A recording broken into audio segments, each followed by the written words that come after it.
Hello everyone and welcome back to my channel. तो हमने development of tooth में morphological stages चालू किया था and bud stage cap stage कर भी लिया था एंड मुझे लगता है आपको समझा भी होगा अच्छे से। एंड आज की वीडियो में हम करने वाले हैं बेल स्टेज और एडवांस्ड बेल स्टेज दोनों साथ में करेंगे। सो बिना टाइम वेस्ट के शुरू हो जाते हैं। बेल स्टेज बहुत इजी जाएगा अगर आपको कैप स्टेज अच्छे से समझा है, तो बेल स्टेज थोड़ा थोड़ा बहुत सिमिलर है। तो पहले तो ये डायग्राम समझते हैं। ये डायग्राम में क्या है, ये है पूरा ओरल एपिथेलियम। ओरल एपिथेलियम हमें पता है ओरल एपिथेलियम क्या है, तो ये पूरा है ओरल एपिथेलियम। देन ये जो पार्ट है ये हमारा है डेंटल लमाइना का part. Then this part is of successional lamina. Successional lamina क्या था, जो सक्सीडेनियस टीथ को डेवलप करता है उसे ही हम सक्सेशनल लमाइना कह रहे थे, तो this is successional lamina. Then this part is of outer enamel epithelium। देख रहे हो सेल्स क्यूबॉइडल है एंड ये वाले सेल्स कोलुमनार है, मतलब ये वाले कोलुमनार है एंड इसे ही हम इनर एनामल एपिथेलियम बोल रहे हैं। देन ये इनर एनामल एपिथेलियम के ऊपर एक लेयर ऑफ सेल्स है जो स्क्वामस है, जिसे हम स्ट्रैटम इंटरमीडियम बोलते हैं। ये न्यू है, ये वाला बेल स्टेज में फॉर्म होता है। बाकी outer enamel epithelium, inner enamel epithelium, slate reticulum अभी तक आपको समझ गया है ये सब क्या है। देन सर्वाइकल लूप ऑल्सो मैंने आपको पहले वीडियो में बताया है कि आउटर एनामल एपिथेलियम और इनर एनामल एपिथेलियम दोनों जहाँ मीट करता है वो मीटिंग पॉइंट को हम सर्वाइकल लूप बोलते हैं। Then dental papilla.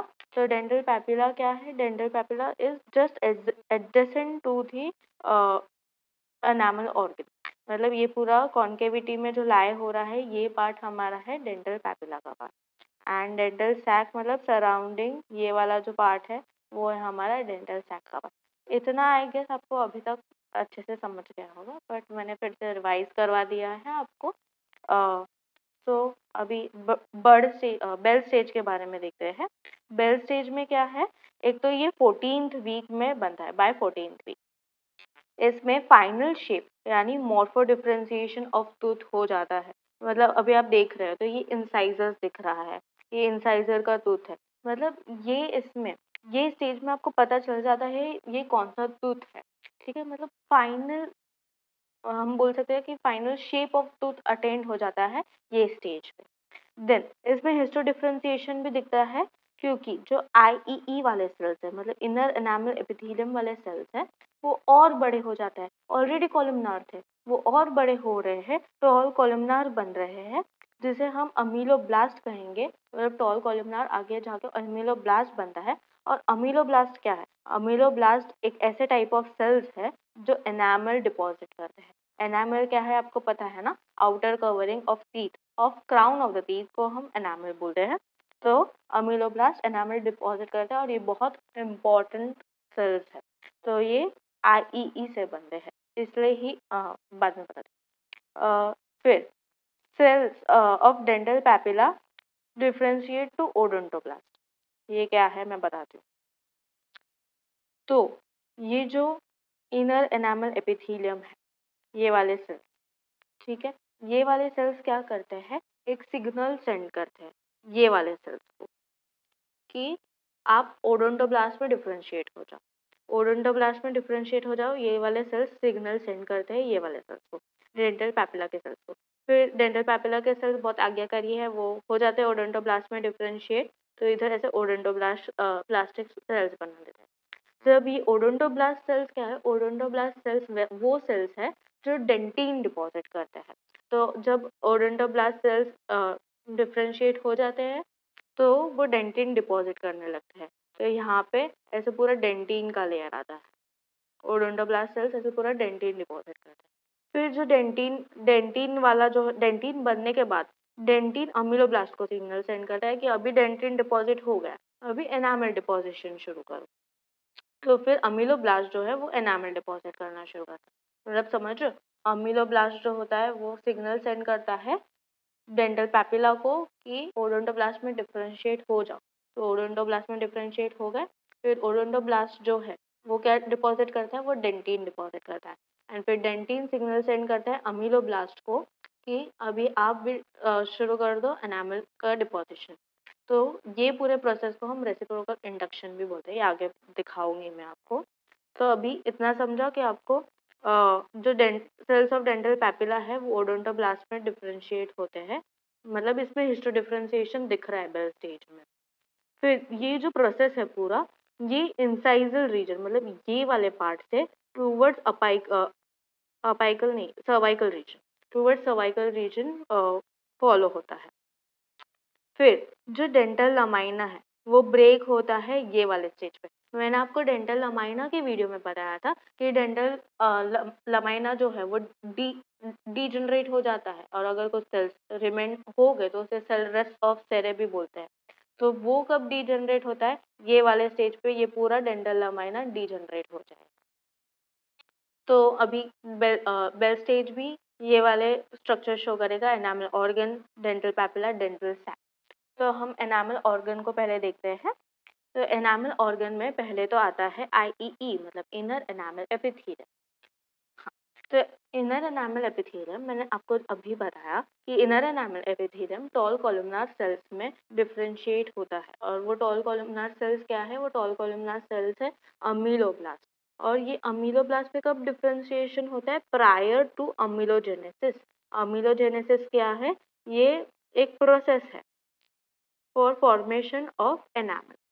Formation of enamel के प्रोसेस को हम लोग अमीलोजेनेसिस बोलते हैं। और ये टॉल कॉलमनार सेल्स जो होते हैं अमीलोब्लास्ट, वो डिपॉजिट करते हैं एनामल। तो ये जो सेल्स है उनका डायमीटर क्या है, 4 to 5 नैनोमीटर इन डायमीटर होता है और 40 नैनोमीटर हाई होता है, ये याद रखना। ऑल्सो DH में मतलब डेंटल हिस्टोलॉजी में ज़्यादातर वैल्यूज 4 के अराउंड घूमते हैं। मतलब अगर MCQ में आपको कुछ ना भी आए तो 4 पे टिक कर देना, प्रोबेबली आपका आंसर राइट होगा। अभी जो इनर एनामल एपिथेलियम होता है वो डेंटल पैपिला से एक बेसमेंट मेम्ब्रेन से सेपरेटेड होता है। तो ये बेसमेंट मेम्ब्रेन का नाम है मेम्ब्रेना प्रीफॉर्मेटिवा। ये याद रखना, ये जो बेसमेंट मेम्ब्रेन है separates enamel organ from dental papilla, और उसका नाम है मेम्ब्रेना प्रीफॉर्मेटिवा। ये MCQs का भी क्वेश्चन है, मतलब इम्पोर्टेंट क्वेश्चन है, तो अच्छे से करना। फिर डेस्मोसोम्स, जैसे पहले भी हेमीडेस्मोसोम्स थे कैप स्टेज में, वैसे ये स्टेज में डेस्मोसोम्स है, IEE को आपस में जोड़ते हैं। मतलब यहाँ पे IEE है आपस में, यहाँ पे हेमीडेस्मोसोम से एक दूसरे से कनेक्टेड है। ऊपर स्ट्रैटम इंटरमीडियम का लेयर है, तो उनसे भी डेस्मोसोम से कनेक्टेड है, और आपस में भी डेस्मोसोम से कनेक्टेड। तो डेस्मोसोम से वो लेटरली कनेक्टेड है और स्ट्रैटम इंटरमीडियम से भी कनेक्टेड है। फिर difference in cell differentiation time, मतलब मैंने जैसे बताया माइटोटिक एक्टिविटी अलग अलग जगह पे अलग अलग टाइम पे होती है, जिसके वजह से फोल्डिंग ऑफ IEE देखने मिलता है इनर एनामल एपिथेलियम, जिसकी वजह से हमें क्राउन के डिफरेंट शेप्स देखने को मिलते हैं। IEE and OE meet at a point which is known as cervical loop। ये आपको अब तक पता चल गया होगा, मैंने आपको बहुत बार बताया है ये। फिर IE का फंक्शन क्या है, पहले तो ये टॉल कॉलमनार सेल्स है जो प्री अमीलोब्लास्ट भी है, वो एक इन्फ्लुएंस करते हैं peripheral cells of dental lamina को टू डिफरेंशिएट इनटू ओडोंटोब्लास्ट। मैंने अभी आपको बताया कि क्या करते हैं अमीलोब्लास्ट, क्या करते हैं अमीलोब्लास्ट ये वाले सेल्स को सिग्नल्स भेजते हैं कि आप प्लीज ओडोंटोब्लास्ट पर फॉर्म हो जाओ। तो वो ये काम कर रहे हैं of sending signals and differentiating dental papilla cells into odontoblast. Also ये बात याद रखना कि ये जो अमीलोब्लास्ट वाला लेयर है और मेम्ब्रेना प्रीफॉर्मेटिवा और जो डेंटल पैपिला का लेयर है, इन दोनों के बीच में एक ऐसा जोन है जहाँ पे कोई भी सेल्स नहीं है, तो उसको हम लोग असेलुलर जोन बोलेंगे। ठीक है, अभी और एक फंक्शन है इसका कि क्राउन के शेप, डिफरेंट क्राउन शेप को ये लोग डेवलप करते हैं। ये हो गया हमारा IE के बारे में। फिर सेकेंड लेयर है हमारा स्ट्रैटम इंटरमीडियम, ये नया लेयर है, मतलब बेल स्टेज में डेवलप हुआ है। तो first appear in early bell stage, first point आप ये लिख सकते हो। फिर 2 to 3 layers of squamous cells. हमने अभी देखा कि ये जो सेल्स है ये कॉलमनार नहीं है और ना ही क्यूबॉइडल है, ऐसे पतले फ्लैट है, मतलब कैसे स्क्वामस सेल्स जैसे है। फिर ये लेयर किसके बीच में प्रेजेंट है? इनर एनामल एपिथेलियम और stellate reticulum. Inner enamel epithelium और स्टीलेट रेटिकुलम बीच में था, उसके बीच में ये छोटा सा लेयर बन रहा है, तो यही एक पॉइंट है। और ये वाला जो लेयर है वो रूट में एब्सेंट होता है, ठीक है, वो सिर्फ क्राउन पोर्शन में प्रेजेंट होता है। ये भी डेस्मोसोम्स एंड गैप्स जंक्शन के वजह से करेक्शन बनाता है इनर एनामल एपिथेलियम और स्टीलेट रेटिकुलम से। यहाँ पे आप देख सकते हो कि इधर इसके नीचे है इनर एनामल एपिथेलियम, ऊपर है स्टीलेट रेटिकुलम, तो ये दोनों के बीच में ये डेस्मोसोम से कनेक्शन बनाता है। फिर ये पॉइंट बहुत इंपॉर्टेंट है कि this contains alkaline phosphatase and is rich in glycogen, ठीक है। हाँ, ये याद रखना कि अल्कलाइन फॉस्फेटेज बहुत हाई होता है स्ट्रैटम इंटरमीडियम, ठीक है, और रिच इन ग्लाइकोजन। फिर इसका फंक्शन क्या है? Synthesis of enamel protein. अब एनामल फॉर्मेशन के लिए एनामल प्रोटीन्स भी चाहिए होंगे, तो सिंथेसिस ऑफ एनामल प्रोटीन्स क्या कौन कर रहा है? स्ट्रैटम इंटरमीडियम कर रहा है। और फिर transport of nutrients to ameloblast, तो या तो ये यहाँ से जो न्यूट्रिएंट्स आएंगे वो स्ट्रैटम इंटरमीडियम ही ट्रांसपोर्ट करेगा ना to ameloblast from dental sac, यहाँ वाले पार्ट से जो न्यूट्रिएंट्स आएंगे उसको। Then we will learn about stellate reticulum. तो stellate reticulum को हम enamel pulp भी बोलते हैं, ये याद रखना। ये भी एक MCQ क्वेश्चन है कि enamel pulp is also known as, मतलब अगर आपको पता ही नहीं होगा enamel pulp को stellate reticulum बोलते तो याद रखना। फिर stellate reticulum fully डेवलप होता है in Bell stage. It is in increase in amount of fluid. Bell stage में फ्लूइड ज़्यादा एब्जॉर्ब करता है और ब्रांचिंग प्रोसेसेस उसके इंक्रीज होते हैं। इस सीलेट रेटिकुलम भी डेस्मोसोमल जंक्शन से stratum intermedium and outer enamel epithelium से कनेक्टेड है। सीलेट रेटिकुलम कहाँ है?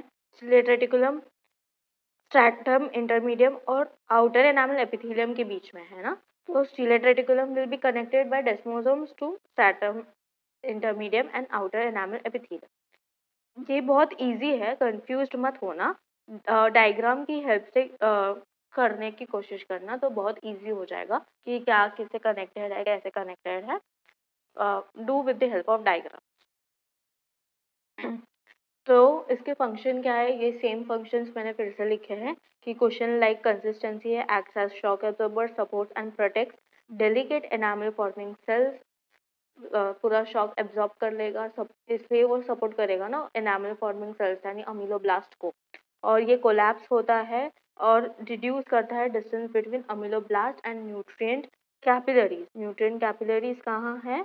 यहाँ है, ये सारी है न्यूट्रिएंट कैपिलरीज। यहाँ से इधर अमीलोब्लास्ट तक का डिस्टेंस रिड्यूस होगा। नेक्स्ट डायग्राम में मैं आपको बताती हूँ कैसे रिड्यूस होता है। और ये जो रिड्यूस्ड एनामल एपिथेलियम है प्रोटेक्ट्स न्यूली फॉर्म्ड एनामल। अभी आउटर एनामल एपिथेलियम के बारे में देखते हैं। जो आउटर एनामल एपिथेलियम है उसके सेल्स कैसे हैं? फ्लैट है और लो कॉलमनार है, जैसे हमें पता है। यस, और बेसमेंट मेम्ब्रेन से सेपरेटेड है, जैसे ही कैप स्टेज में था वैसे ही सेम है। देन साइटोप्लाज्म है जिसमें ऑर्गेनेल्स है, फ्री राइबोसोम्स है, रफ एंडोप्लाज्मिक रेटिकुलम है एंड माइटोकॉन्ड्रिया है। Mitochondria is also known as the power house of the cell. कितनी बार बोला है? देन जंक्शनल कॉम्प्लेक्सेस है जिससे ओई आपस में कनेक्टेड है। देन इसका फंक्शन है maintain shape of enamel organ, ये हमने देखा है पहले ही, और exchange nutrients between enamel organ and dental sac, ठीक है। अभी आते हैं डेंटल पैपिला। तो डेंटल पैपिला क्या है? Closely packed mesenchymal cell. मैंने पहले ही बताया कैसे होता है। क्लोजली पैक्ड मेसेनकाइमल सेल, सारा जो न्यूरल क्रेस्ट सेल्स है पूरा माइग्रेट होता है, यहाँ पे आता है एक साथ। इंटेंस माइटोटिक एक्टिविटी है जहाँ पे, एंड बहुत सारे सेल्स ऐसे डेंसली पैक्ड हो जाते हैं। कंडेंस्ड एक्टोमेसेनकाइम भी बोलते हैं या तो डेंस मेसेनकाइमल सेल। देन ये also few delicate extracellular fibrils भी दिखते हैं हमें। फिब्रिल्स मतलब फाइबर। उसका फंक्शन क्या है? Before ameloblast deposits enamel. मैंने अभी आपको बताया, समझाया कैसे क्या हुआ कि अमीलोब्लास्ट क्या करता है, डेंटल पैपिला को बोलता है कि आप प्लीज ओडोंटोब्लास्ट में फॉर्म हो जाओ। फिर ओडोंटोब्लास्ट क्या करता है? ओडोंटोब्लास्ट करता है डेंटिन डिपॉजिट, और जब डेंटिन डिपॉजिट हो जाता है तब वो सिग्नल सेंड करता है अमीलोब्लास्ट को कि आप एनामल डिपॉजिट करो। अभी वैसे इधर आप देख सकते हो कि before ameloblast deposits enamel, ameloblast differentiate dental peripheral cells of dental papilla. Peripheral word is important क्योंकि पूरे डेंटल पैपिला के सेल्स को हम ओडोंटोब्लास्ट में कन्वर्ट नहीं कर रहे, सिर्फ पेरिफेरल सेल्स को हम ओडोंटोब्लास्ट में कन्वर्ट कर रहे हैं, यानी सिर्फ ये वाले एरिया के सेल्स को। ठीक है, ये वाले एरिया के सेल्स को हम डेंटल पैपिला में कन्वर्ट कर रहे हैं। डेंटल ओडोंटोब्लास्ट में कन्वर्ट हो जाओ एंड देन डेंटिन डिपॉजिट करो, डेंटिन फॉर्मेशन शुरू करो। ये एक फंक्शन है of dental papilla.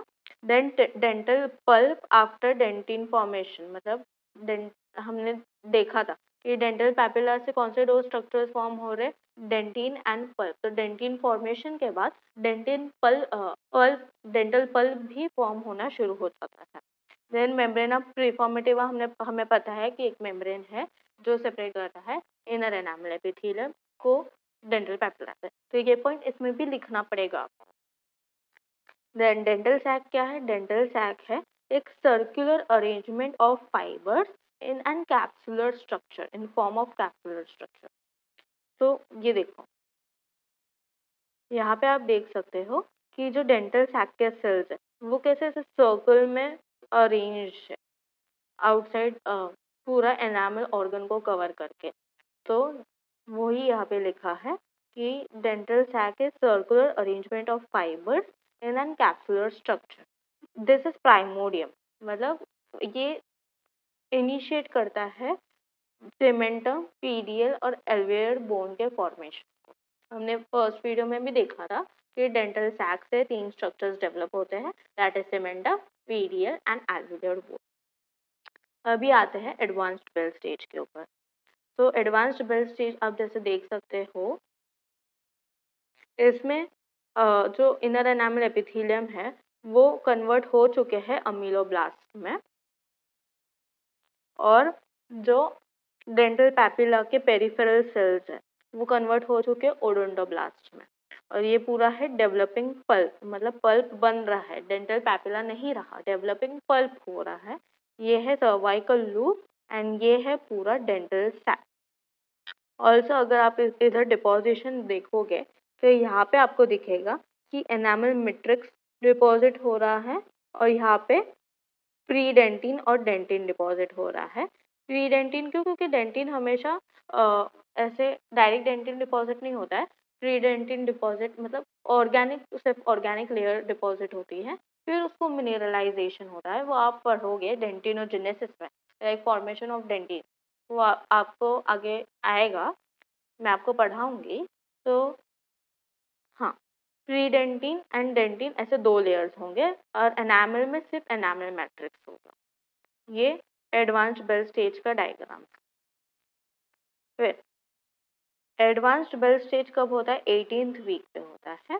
Advanced bell stage में क्या होता है? फॉर्मेशन ऑफ डेंटिन पहले होता है एनामल फॉर्मेशन। हमने देखा कि ओडोंटोब्लास्ट पहले डेंटिन डिपॉजिट कर रहे हैं, फिर बोल रहे हैं कि अभी एनामल भी डिपॉजिट करो अमीलोब्लास्ट को।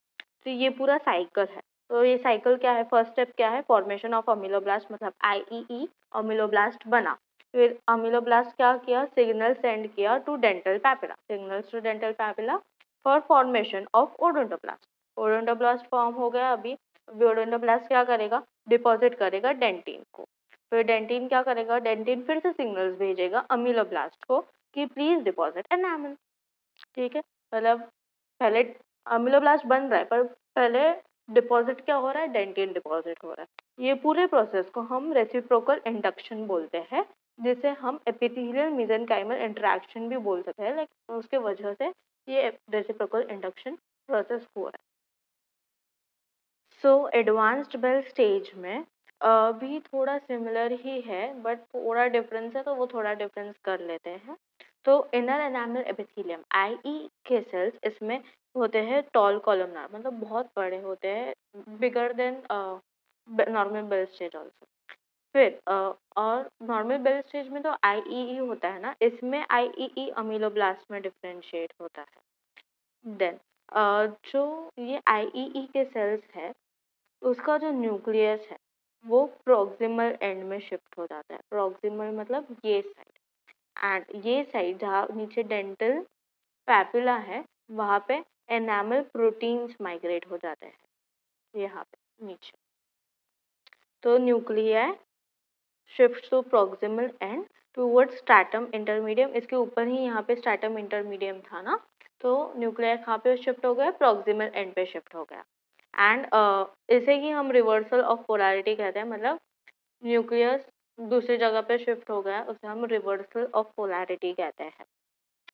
Then migration of enamel proteins cell organelles proximal to distal, मतलब एनामल प्रोटीन्स ये जो थे, ये जो यहाँ पे आ गए, ये पहले ऊपर थे, बट ये उसका माइग्रेशन होके ये टूवर्ड्स डिस्टल एंड गए, प्रॉक्सिमल से डिस्टल एंड गए।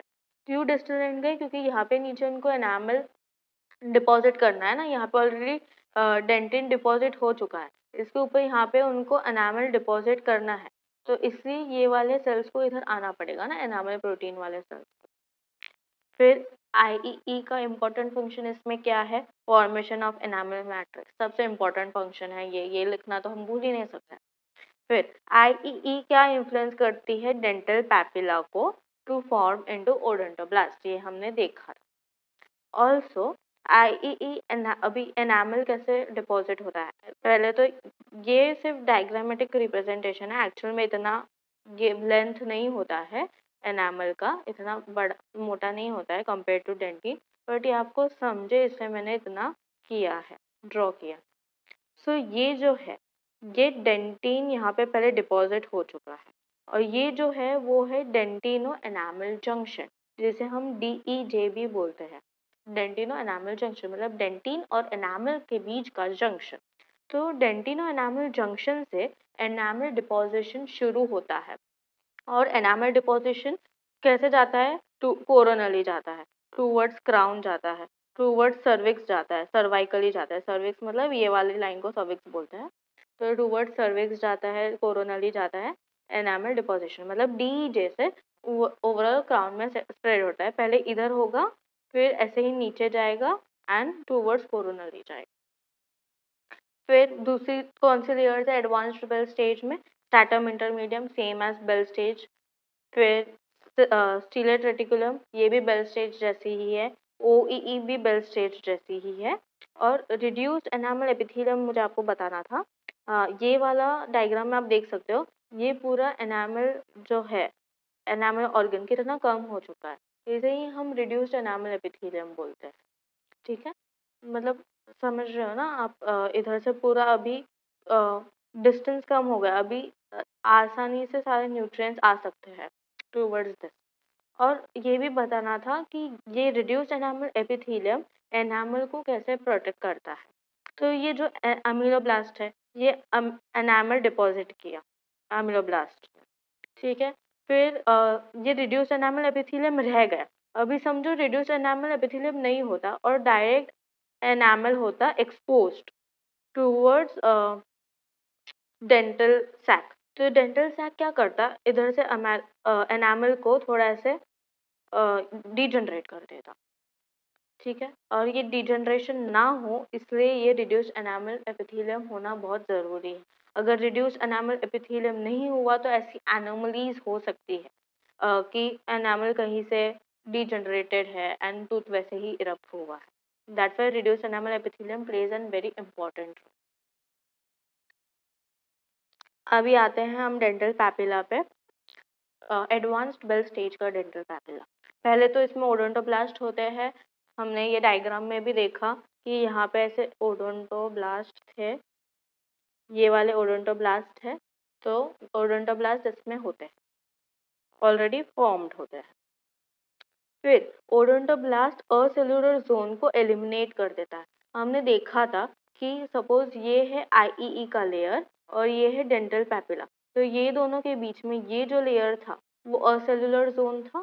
ये असेल्युलर जोन को एलिमिनेट कर देता है डेंटल पैपिला ये वाले स्टेज पे। क्यों? क्योंकि यहाँ पे ही तो ओडोंटोब्लास्ट बन रहे हैं ना, यहाँ पे ही इधर ऐसे ओडोंटोब्लास्ट बन रहे हैं, तो असेल्युलर जोन तो एलिमिनेट हो ही जाएगा। फिर क्या होता है? Increase in endoplasmic reticulum and Golgi complexes, ये याद रखना है। Polarised nucleus away from ameloblast, मतलब ये वाले इस पे, यहाँ पे है ओडोंटोब्लास्ट, इसमें न्यूक्लियस है ना, यहाँ पे आ जाएगा अवे फ्रॉम अमीलोब्लास्ट। क्यों? क्योंकि तभी तो यहाँ पे वो डेंटिन डिपॉजिट कर पाएगा ना, इससे इसमें अवे हो जाता है और इसमें भी ये साइड आ जाता है प्रोक्सिमल वाला साइड, ठीक है, अमीलोब्लास्ट में। फिर ये जो है ये कैसे जाता है? कस्प से पल्पली एंड अपाइकली। डेंटिन फॉर्मेशन कैसे होता है? अमीलोब्लास्ट कैसे डेंटिन डिपॉजिट करेंगे? पहले कस्प पे करेंगे, फिर टूवर्ड्स पल्प करेंगे एंड देन टूवर्ड्स सर्विक्स करेंगे। पहले अभी ये टूथ है तो पहले इधर होगा, फिर नीचे आएगा एंड देन इधर। और कभी भी डेंटिन पहले ऑर्गेनिक मैट्रिक्स ले करता है, फिर उसको इनऑर्गेनिक सब्सटेंसेस रिलीज करके इनऑर्गेनिक कंटेंट बढ़ाता है, और पहले कंप्लीट ऑर्गेनिक मैट्रिक्स ले करता है, ये याद रखना है। देन सर्वाइकल पोर्शन पे हर्टविक एपिथेलियल रूट शीट बनती है। मतलब हमने अभी देखा कि ये है ये वाला पोर्शन, सर्वाइकल लूप वाला पोर्शन, वहाँ पे ऐसे एक्सटेंशन होता है इनर एनामल एपिथेलियम और आउटर एनामल एपिथेलियम का into the dental papilla and dental sac. उसे हम हर्टविक एपिथेलियल रूट शीट भी बोलते हैं, जो रूट फॉर्मेशन में हेल्प करती है। So this is responsible for shape, length and size of the root. इससे और डेंटल सैक सेम होता है एज एन जैसे बेल स्टेज में था, एडवांस्ड बेल स्टेज में वैसा कुछ डिफरेंस नहीं। इससे हमारा बेल स्टेज और एडवांस्ड बेल स्टेज खत्म होता है। आई होप आपको समझा होगा। बस इतना ही है एडवांस्ड, और इससे हमारा मॉर्फोलॉजिकल स्टेजेस भी कंप्लीट हो जाते हैं। बने रहे वीडियो में, नेक्स्ट हम लोग करेंगे हर्टविक्स एपिथेलियल रूट शीट, जो बहुत छोटी वीडियो होगी, मैं बहुत जल्द अपलोड कर दूंगी। Stay tuned, bye bye, take care.